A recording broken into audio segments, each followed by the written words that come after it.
category of chayla sheyesh b'sakana. Chayla sheyesh b'sakana. Sick person that is in danger is allowed to eat and drink on Yom Kippur. They're allowed. It's a mitzvah. Have to eat and drink on Yom Kippur. So category. That's what it's called. Chayla sheyesh b'sakana. Chayla sheyesh b'sakana. They are allowed to eat and drink on Yom Kippur. Whereas a chayla she'ei b'sakana, sick person that's not in danger. Now, it sounds like chayla she'ei b'sakana would be obvious and they're not in danger. The term chayla she'ei b'sakana refers to a certain category of sick people. It refers to people who are actually sick, not someone who has a little, something, a slight ache or something. So when we use the term chayla she'ei b'sakana, it means someone who's sick. He's sick. He's in bed. He's very weak. He has a virus. He has a migraine. He can't function. He has he's sick, but he's not in danger. But he's sick. When it comes to other fast days, we could be lenient. Tisha B'av is, different opinions about it. It could also be lenient. Some are strict, whatever. But when it comes to Yom Kippur, chayla she'ei b'sakana needs to fast. Chayla sheyesh b'sakana is exempt from fasting. Exempt, they have to eat. They're in danger, but they should try to eat in small amounts, as we discussed in the last class. And I just wanted to clarify in terms of the amounts, because I mentioned the small amounts every 9 minutes. Now, if a person needs to eat more often, they could, but it should be, you try to stretch it as long as possible. So if, let's say, every 9 minutes is going to be difficult to eat and drink that small amount, so do it less. 8, 7, 6, 5. So it's not like, or we do everything, or it's every 9 minutes, and if it doesn't work, then you just eat as much as you want. No, so it can't be every 9 minutes. It can be every 7, every 8, 7, 6. And then if they need to eat, generally, see, when it comes we shouldn't be in these situations. Once it's for good things, giving birth. But when it does come up, usually it's discussed with the Rav and all the details are clarified. But it depends on the situation, exactly what's going on and what the doctor says. Okay, let's move on to the next halacha, which is Havdalah on Motzei Yom Kippur. So Motzei Yom Kippur. So this year, Motzei Yom Kippur is also Motzei Shabbos, because Yom Kippur is on Shabbos. So obviously at Motzei Shabbos we have a regular Havdalah. But we're discussing over here a regular Yom Kippur. In other words, even a regular Yom Kippur. Let me clarify that. Whatever we're discussing now is even by regular Yom Kippur, and the same will also apply this year. So even though this year it's on a Shabbos, but whatever Allah is going to discuss, which is different in terms of the bracha on the fire, we see a bracha on fire, Motzei Shabbos, we say the bracha B'nei Ma'orei Ha'esh on the fire. So the same will apply. So whatever we're discussing in terms of Yom Kippur, a regular Yom Kippur will also apply. In other words, whatever we're going to discuss in terms of Yom Kippur will apply to even this year. Even though this year it's on Shabbos, it's still going to be the same halachas. So what's special about this year in terms of the fire? That is that the bracha that we say on fire should be a fire that was burning the entire Yom Kippur. So we take a fire that was lit before Yom Kippur and was burning the entire Yom Kippur, like a yahrzeit candle or a Ner Chaim. People light a Ner Chaim that burns. We discussed it. That burns the entire Yom Kippur. You say a bracha on such a candle, on such a fire that was burning the entire Yom Kippur, not striking a match and lighting a Havdalah candle and saying a bracha on that fire. has to be a fire that was burning the entire Yom Kippur. And the reason is because, let's first understand what's the reason that we say a bracha on fire on Motzei Shabbos. The reason is because on Motzei Shabbos, fire was created. Hadam took two rocks and he rubbed it together and out came fire, because basically from when he was created on Friday until after Shabbos, it was light. The entire period was light. It did not become dark Friday night. Motzei Shabbos became dark. There was a blackout. And all of a sudden, I don't know if you have ever experienced a blackout. Like it's literally it's dark. You can't see anything. So what does he do? Then he didn't have a flashlight with him. No flashlights, right? So Hashem put it into his, intuition that he took two rocks and rubbed it together, and out came fire, and fire was created on Motzei Shabbos. And that's why we say bracha on fire in Motzei Shabbos, because that's the time that fire was created. I'm discussing now, so right now I'm discussing why on Motzei Shabbos we say a bracha on fire, because that's the time that fire was created. Motzei and Kippur, we say a bracha on a fire that was burning throughout the entire Yom Kippur. Why? Because we want to show that Yom Kippur is holier than a regular Yom Tov. On a regular Yom Tov, you're allowed to make use out of fire. You're allowed to light fire. On Yom Kippur, you can't, because Yom Kippur, even though it's Yom Tov, has the same laws of Shabbos. The Chacham want us to emphasize that Yom Kippur is holier than a regular day of Shabbos. So therefore they said, after Yom Kippur, you're going to say a bracha on a fire that was burning the entire Yom Kippur, because it says if the fire was created after Yom Kippur, because being that on Yom Kippur you cannot use fire, so therefore after Yom Kippur it's as if it's like the time it was created.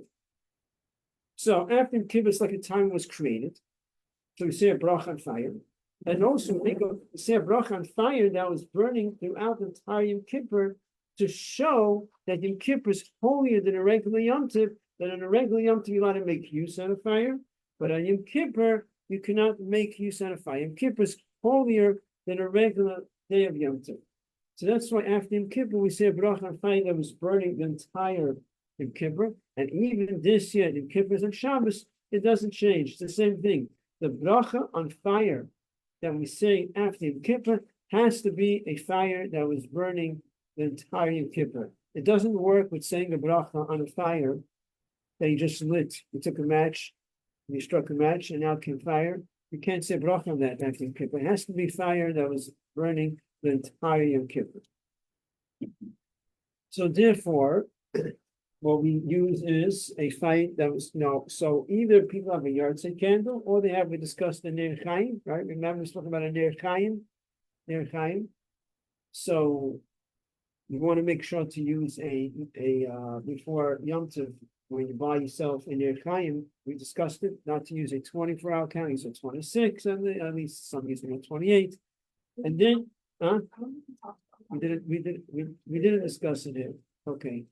Well, we didn't. Okay, I discussed it in a different place. But we spoke about the Ner Chaim, right? No.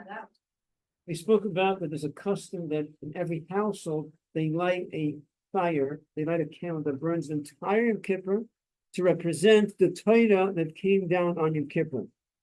Because Moshe Rabbeinu came down with the second Luchos on Yom Kippur, which contains the entire Torah. And fire represents Torah. It says Torah's fire. So therefore there's a custom to light a fire before Yom Kippur, and it burns the entire Yom Kippur to represent the Torah that came down in Yom Kippur.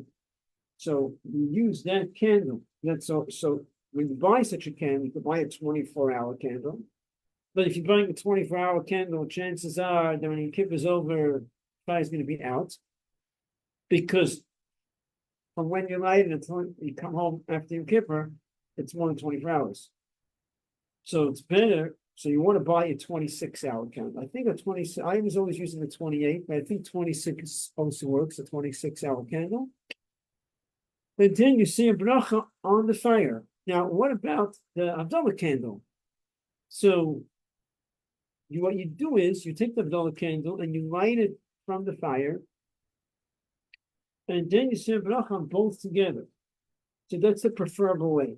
The preferable way is you take the Havdalah candle, you light it from the candle that was burning on Yom Kippur, and you say a bracha on both, on the Havdalah candle and the Ner Chaim that was burning on Yom Kippur. That's the best way to do it. Yes. So if we get a 24-hour candle or 26, then it'll burn like down to here. How will we, if we have a big candle, how will we get the light? Like if I have a massive Havdalah candle and it won't fit inside of it, Match. I can take a match and transfer it. Yeah. Now each one has an advantage. Halachically, you can make a bracha just on the candle, on the fire itself. Even though it's not a Havdalah candle, it's matter. It has an advantage because this is burning on Yom Kippur. The disadvantage is that the Havdalah candle is supposed to be lit for the purpose of giving light. And this candle that was burned on Yom Kippur is questionable if it's in that category that it was lit to give light. So each one has an advantage. So that's why you light the Havdalah candle from that candle, you say a bracha on both. Halachically, each one in itself works. You say a bracha on each one. Let's say you only have one of them, you could say a bracha, but preferably you should say a bracha on both together. You don't have, you go to a neighbor and you light your Havdalah candle from their candle that was burning on Yom Kippur. Otherwise, you cannot say a bracha b'nei b'neish. Even this year that it's on Shabbos, you will not be able to say a bracha on just striking a match and sing a bracha. It doesn't work. We discussed after Yom Kippur, you get Snagavas again. We discussed that, right? You get Snagavas after Yom Kippur. It's over. After Yom Kippur, it's a Yom Tov in which we wish each other good Yom Tov, and we have a Suda, we have a meal, we wash. There's no Kiddush, but we have a Suda like a regular Yom Tov. It's brought down that we should start building the sukkah, or at least to speak about the sukkah, so we go straight from one mitzvah to another mitzvah. So I want to discuss now the halachas of Eid of Tavshilin. Eid of Tavshilin is the halachas of if you have 2-day Yom Tov, and then comes Shabbos. In order to be allowed to cook on Yom Tov for Shabbos, you need to do what's called the Eid of Tavshilin. Eid of Tavshilin. Sometimes you have Yom Tov Friday and Shabbos. You can have that too. You can have Shavuos Friday and Shabbos. You cannot have Pesach or Sukkot Friday and Shabbos. And you cannot have Shmini Atzeres also. Right. So the only Yom Tov you can have, you could have the last 2 days of Pesach. The last 2 days of Pesach, you could have Friday and Shabbos. You can have the last 2 days of Pesach, Friday and Shabbos. You can have Shavuos Friday and Shabbos. Other than that, you cannot have Yom Tov Friday and Shabbos. So Eid of Tavshilin is either Yom Tov is Thursday, Friday, or Friday, Shabbos. Same thing. People are not used to Friday, Shabbos, Eid of Tavshilin, but same halacha. To cook on Yom Tov for Shabbos, you need an Eid of Tavshilin. What's Eid of Tavshilin all about? So the halacha is that you're not allowed to prepare on a holy day or a weekday, and you prepare on a holy day for another holy day is also not allowed. Can't use another holy day for the next day. Now, so according to the Torah, you're not allowed. Actually, Actually, that might not, but I said to prepare on a holy, if not holy day, I'm not sure about that. That really applies to when Hashem is preparing.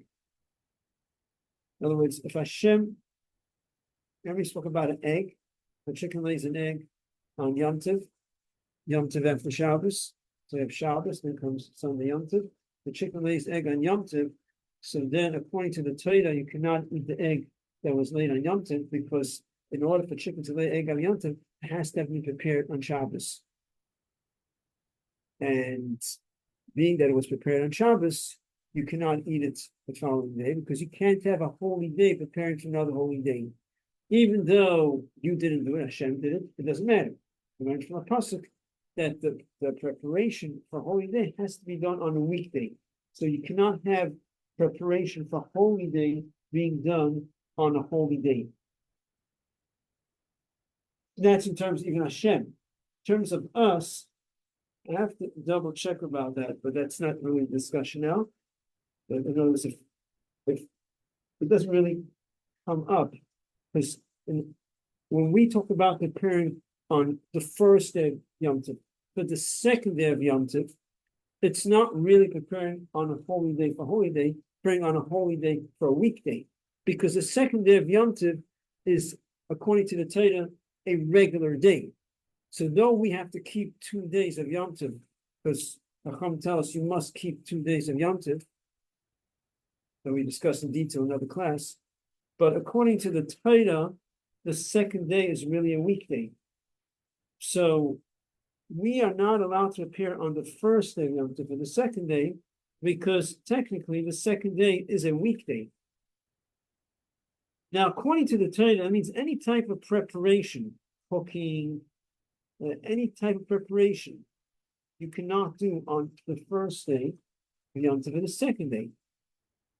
But according to the Torah, it is only prohibited if the preparation on the first day cannot be used for the first day. That means if you're preparing on the first day, let's say you're cooking on the first day, and the food is not going to be ready until the night.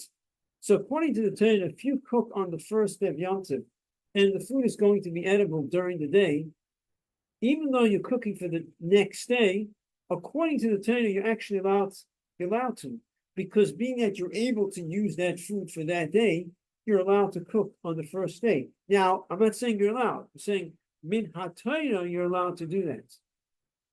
Rabbinically, it's prohibited. Like any other rabbinic prohibition to safeguard the Torah. So, with the Rabbani, you're not allowed to do that.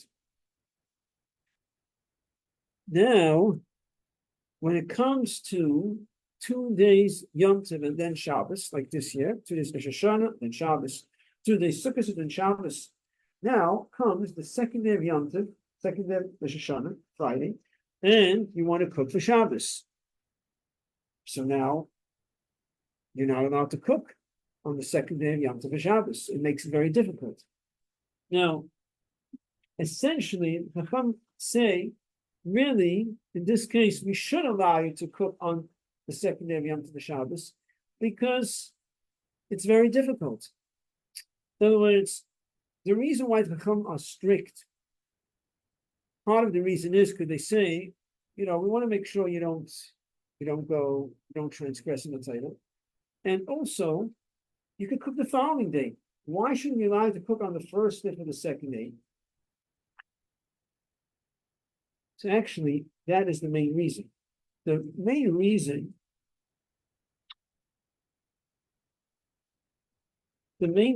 why the Chachamim don't want us to cook on the first day of Yom Tov for the second day of Yom Tov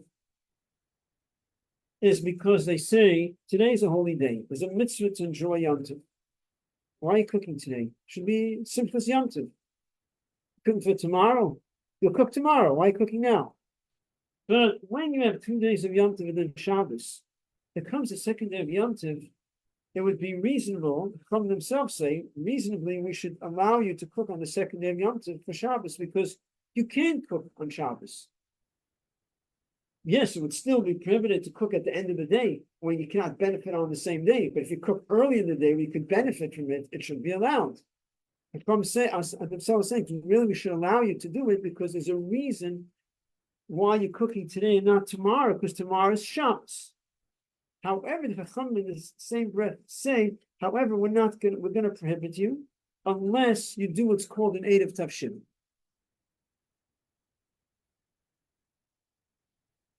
Certain procedure that you prepare before Yom Tov, which we'll discuss. And the reason for that is, I'm saying, we don't want it to just to be a green light that you prepare on Yom Tov Shabbos without the blink of an eye. Just no problem. Because the Chacham want to bring a certain awareness to us. The Chacham feel that it shouldn't just be okay, you're allowed to do it. It should be allowed if you do a certain preparation, as we'll discuss before Yom Tov, to bring an awareness that we cannot do work on Yom Tov for Shabbos. That's one of the reasons why they said it should be Eid Tavshilin. To bring an awareness that you cannot, it's not so simple. You can't just prepare on Yom Tov for Shabbos. And in this situation, because it's Yom Tov and followed by Shabbos, Ram said, okay, we're going to allow you, but you're going to do a certain type of preparation before Yom Tov to bring the awareness that you can't just, Yom Tov is not just a day that you can just do whatever you want and prepare for the next day. So the Chacham is saying, we're going to allow you to cook on Yom Tov for Shabbos. That is the second day of Yom Tov for Shabbos, not the first day of Yom Tov, the second day of Yom Tov for Shabbos. If you do what's called the Eid of Tavshilin. Now, what is the Eid of Tavshilin? The Eid of Tavshilin is that you take a piece of challah, actually it should be a whole challah. If it's Pesach, it's a whole matzah.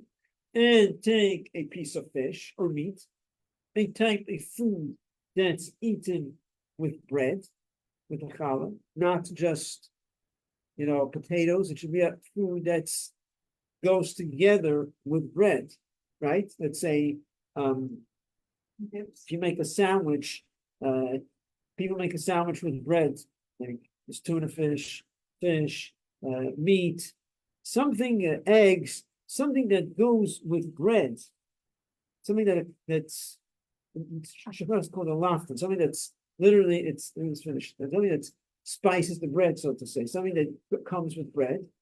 To take these foods together, and you lift it up before Yom Tov, and you say a bracha. The bracha is in the siddur, and then you say after the bracha, you say, with this, it should be permitted for us to cook, bake, light candles, because without Eid of Tavshilin, it's not just about cooking. The second day of Yom Tov, you're lighting candles for Shabbos.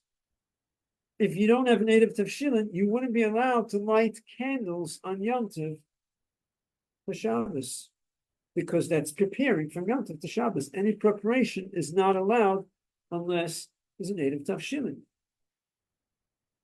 You're waiting for the question, right? You answered one of them, candles. My other question, if you don't have a lot of money and you're splitting some of the meat or fish with a bunch of people who need to do this, let's say, is there a minimum amount of meat or fish that you have to use, or could a single piece of wax work? How much is the amount for Eid of Tavshilin? Eid of Tavshilin, you have to have a challah, which should weigh about 2 ounces, even a drop less is good, and a piece of meat that weighs about 1 ounce. It's not a lot. When it comes to making the air tavshilin, you said you still have to do it to light candles. It doesn't even matter if we're going to be cooking or not. It has to be done like candles. Right. In other words, right. Just for lighting candles, you need it. Wow. Without Eid of Tavshilin, you cannot light candles. So if somebody does it for the household, does everyone have to be present? Does everybody have to aware that it was done? If you're part of the household, you're part of the household. You live there, you eat there, sleep there, part of the household. If you're not part of the household, depends what you're doing. You're just coming to eat there. That's not called part of the household. You sleep somewhere else. But I'm thinking about the dorm. If one of our mothers did it, but none of us were there. But What do you mean, Minchot did what? like made Eretz Shloim. And we weren't there, like. Oh, you're asking something else, you're asking, could the Erev Tavshilin be done without you there? Someone does it and have you in mind. That's, oh, well. Oh, so let's start with the household. The father does it in the house. Does the whole family have to be there when he does the Erev Tavshilin? I think that, we'll start with that question, right? No, it's not like Kiddush. No one has to be there, he does it himself. In terms of the dorm, yeah, she has everyone in mind. It's a little different than when the father does it, because the head of the household, the madrika is not necessarily the head of the household, but she has everyone in mind, and everyone, I think people should know that she's doing it. Isn't there someone who lives there, a family that lives in the dorm? It's Takes, Huh? It's like a house. there's no family that lives there anymore? That didn't work out. They had once. So there's just a woman that takes care of you by herself. And she so you have a madrika that does Erev Tashina. It's a good question. I mean, in this case, I have to look into it. This probably everyone should be aware of it, and everyone should. It shouldn't just be that she's doing it without anyone's knowledge. I think people should. She should let everyone know, and they should sort of get the consent. Not that she needs consent, but everyone should sort of. She should be like the shliach from everyone. She's not by nature the head of the household. That she's just doing it and no one knows, and she just did it. I think everyone should be part of it. They don't have to be there, but they should. I want to look into it further. Exactly how she you have to make a shliach, but people should know about it. People know about it, and then she tells them that she's doing it for them, and they ask, yeah, do it for us, then it should be fine. Yeah. The next question is. When it comes to, oh my gosh, I just left my head. When that happens, back to me, sorry. Come back, yeah. Where will we find the bracha that we have to say? It's in the siddur. The bracha is in the siddur. The bracha is al mitzvahs eruv. Shekidishanim v'zonim al mitzvahs eruv, but it's in the siddur. And afterwards, there's other words you have to say. So, anyways, if you do it, you have to look into the siddur. It tells you the exact words. What you say after, you're looking in the index. Yeah, I don't know where. You want to ask something? Yeah, once we make the bracha for the Eretz Shloim, do we need to still have anything in mind while we're cooking for Yom Tov, or it takes care of the problem? You have to have what in mind? We have to keep anything else in mind when we're cooking for Yom Tov, like be careful of anything, or that takes care What of do you the mean by problem? keeping things in mind? Keep what in mind? Like, is there anything else that we need to be careful of when it comes to cooking on Yom Tov, or the Eretz Shloim completely takes care of it? Oh, okay. Here you.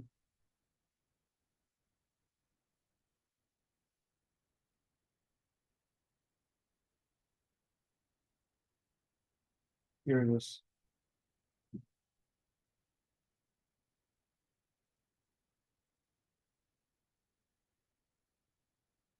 Wait, this is it. Thank you.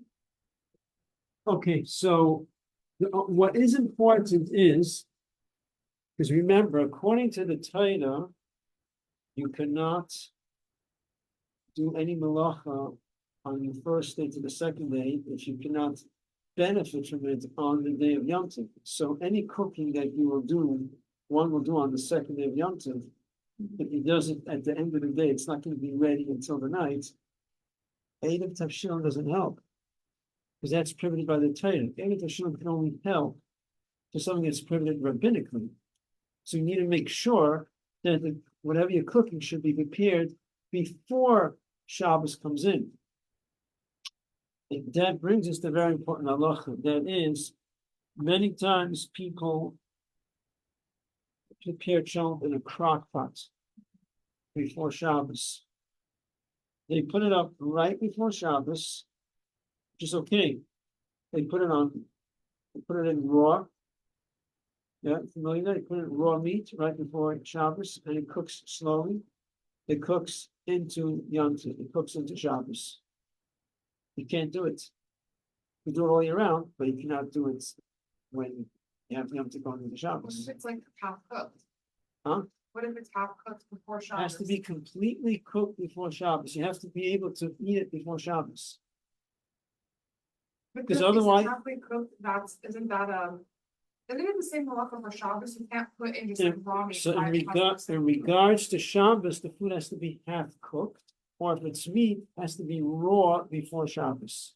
Okay, But here's a different problem. That's in regards to regular Shabbos. Here, the issue is that if it's not completely edible before Shabbos, you cannot do that because you cannot prepare from Yom Tov to Shabbos. According to the Torah, if the food will not be ready on Yom Tov, you cannot prepare from Yom Tov to Shabbos unless it's going to be ready on Yom Tov. but is it halfway cooked considered edible? No. In regards to Shabbos, in terms of halachas of Shabbos, half cooked is okay because we say that some people can eat it with difficulty, so it could be eaten.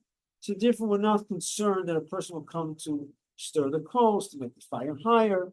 So that takes away the concern in terms of Shabbos, but not that half cooked is considered edible.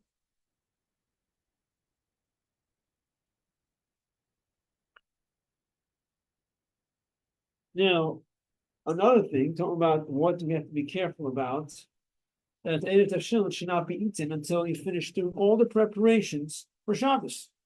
So if you prepare an Erev Tavshilin, and when it comes Friday, and you did all the preparations, and Erev Tavshilin is gone, it was eaten up, you can't do anything. So when you prepare an Erev Tavshilin, the challah, you put into a bag and you put a sticker on it, it says Erev Tavshilin. The food, you put into a little plastic container, you put a sticky note on it or a label, and you write on it Erev Tavshilin, you put it in the fridge, so no one should eat it. If it gets eaten up before you finish the preparations, the main part is Erev Tavshilin. Meaning what's crucial is if the food part, like the meat or the fish or the egg we're using, gets eaten up, then you cannot do any preparations on Yom Tov Shabbos. You can't light candles, can't do anything. Comes a real issue. Do you eat it before Shabbos? Or like after Shabbos? What was You that? eat it, you can eat after you finish doing all the preparations for Shabbos. Now you can eat it. But the proper thing is to eat it on Shabbos, to eat it L'kavod Shabbos, because being that it was used for a mitzvah, it's proper to use it again for a mitzvah. So therefore, eat it by the meal. The challah that you will use by the Shabbos meal for Lechem Mishnah. We put two challahs together Friday night. We use it for Friday night. We use it again for Shabbos day. And then by the last meal, those who wash at Shalosh Shabbos, or those who don't wash at Shalosh Shabbos, then the last washing meal is Shabbos day. After using Lechem Mishnah, you'll actually cut it open. So that's the proper thing. But if a person doesn't do it, what's crucial is that it should not be eaten up until you finish doing all the preparations. And it's proper that it should be used for a mitzvah again. So you eat it, you eat the fish and the meat Friday night, you use the challah for Lechem Mishnah again and again, and by the last meal, which is the Shabbos day meal, then you will, after you do Lechem Mishnah, you will cut it open. What if somebody forgets to eat it? Gets to eat it, you don't have to eat it. Correct. It's an obligation. We're saying it's preferable that being was used for a mitzvah to use it again for a mitzvah.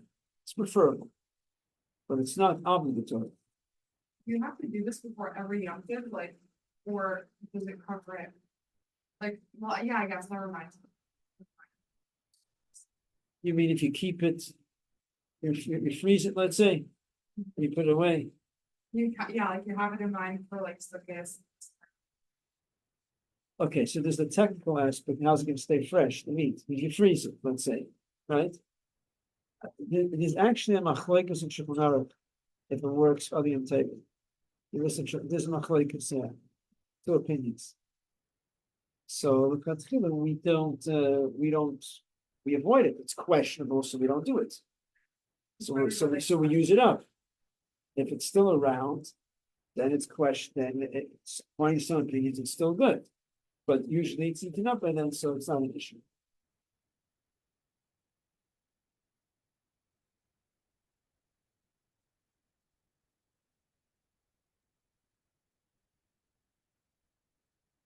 Now, there is different opinions in regards to could you do an Erev Tavshilin just for lighting candles? Many opinions hold you could, some are strict. There's different opinions. If you want to be strict, in other words, if you're doing Erev Tavshilin, let's say, just for lighting candles, because you don't cook, you eat by families, but you Erev Tavshilin for lighting candles. It's better if you can also cook something. So on the second day of Yom Tov, you'll cook up some water, cook up some food. So like this, the Erev Tavshilin is not just for lighting candles, it's also for cooking. But according to many opinions, they hold that even for lighting candles, it's good enough. So those who go by that is also fine. Yeah. Can't you just say, lots of information project, why isn't that sufficient enough to go from one to the Shabbos? Or is that what you do between Yom Tov and light? What's the connection? What is it? What do you? When did we say lots of information project? Is that between the second day of Yom Tov so that we can light? No, the Or is question that is Yom usually Tov? from Shabbos to Yom Tov. From Shabbos? Yeah, not from Yom Tov to Shabbos. Because we're going into a holier day, so we don't have that. So we're going from Shabbos to Yom Tov. We say Ma'am Finish. Yeah. Yeah, but what was the connection to the Erev Tavshilin? Was it a separate question? I was thinking if it was a Christian lots of project between Yom But- Tov and Shabbos, how that like matched with the Erev Tavshilin? But how would that help out the Erev Tavshilin? I wasn't sure, that's why I had the question. Let's say we could say Mount. Let's say we do say a Mount education between Yom Tov and Shabbos. And now it's Shabbos. Right, That doesn't help out with Erev Tavshilin. right, that was the question. What like, is- if it was relevant to how. Erev Tavshilin is to allow you to do preparations on Yom Tov for Shabbos. Saying a Mount has no connection to that. It's totally different. I realized that. I Yeah. just wasn't sure how to put in a picture, like if it was before Shabbos or after Shabbos, so that. Right, so Mount said always went go from Shabbos to Yom Tov. Yeah. Okay, we're gonna do Shofar.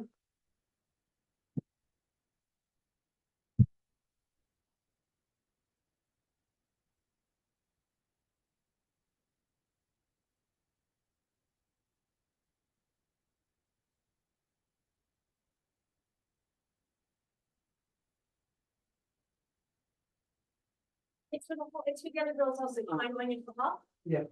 Thank you.